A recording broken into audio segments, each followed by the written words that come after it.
კვლავ აქტიურდება ბათუმში მეჩეთის მშენებლობის საკითხი. ქართველი მუსლიმების მიერ შეგროვილია 12,000-მდე ხელმოწერა, რომლებსაც ხელისუფლების პირველ პირებს გაუგზავნიან. ქართულ მუსლიმთა კავშირი ხელისუფლებისგან მეჩეთისთვის ტერიტორიის გამოყოფას და მშენებლობის ნებართვას, საქართველოს მუფტისგან კი მეტპრინციპულობას ითხოვს. მიმართვას უკვე გამოეხმაურნენ რელიგიურ საკითხთა სახელმწიფო სააგენტოსგან, რომელიც ხელმომწერებს მათთან გაფორმებულ მემორანდუმს ახსენებს. ბათუმელმა მუსლიმებმა მედია ორთაჯამესთან მიიწვიეს და ის მოთხოვნა გააცნეს, რომელსაც უკვე 12,000 ხელმოწერა აქვს. მრევლი ხელისუფლებისგან ბათუმში ტერიტორიის გამოყოფას და ახალი მეჩეთის აშენებას ითხოვს. ერთხელ უნდა მიმართოთ საქართველოს ხელისუფლებას სახელმწიფოს, რომ ბათუმში ახალი მეჩეთი ერთხელ და სამუდამოდ აშენდეს და ქართველ მუსლიმებს მოგვეცეს საშუალება, რომ ვილოცოთ ნორმალურ პირობებში. წლების მანძილზე გადაუჭრელ პრობლემაში მორწმუნეების ნაწილმა საქართველოს მუფტი დაადანაშაულა. მათი თქმით, მუფტს შეეძლო საკუთარ რეზიდენციაზე უარი ეთქვა და გამოყოფილი თანხიდან ჯამია ეშენებინა. 4 მილიონი თანხა დაიხარჯა. მილიონი თანხა.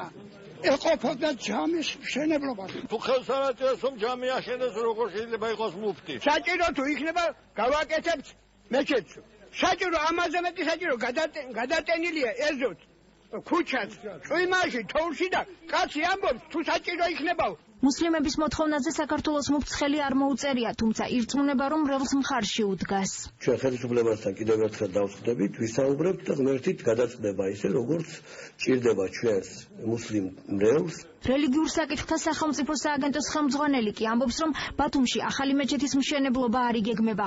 ზაზა ვაშაკმაძის თქმით, სახელმწიფო მუსლიმების მოთხოვნებს 2014 წელს გაფორმებული მემორანდუმით ასრულებს, სადაც მრევლს სხვა პრიორიტეტები აქვს დაყენებული. გადაეცა მედრესე, დაიწყო რეკონსტრუქციის პროექტი და საკმაოდ საინტერესო პროექტია, დიდი ფართობზეა საუბარი.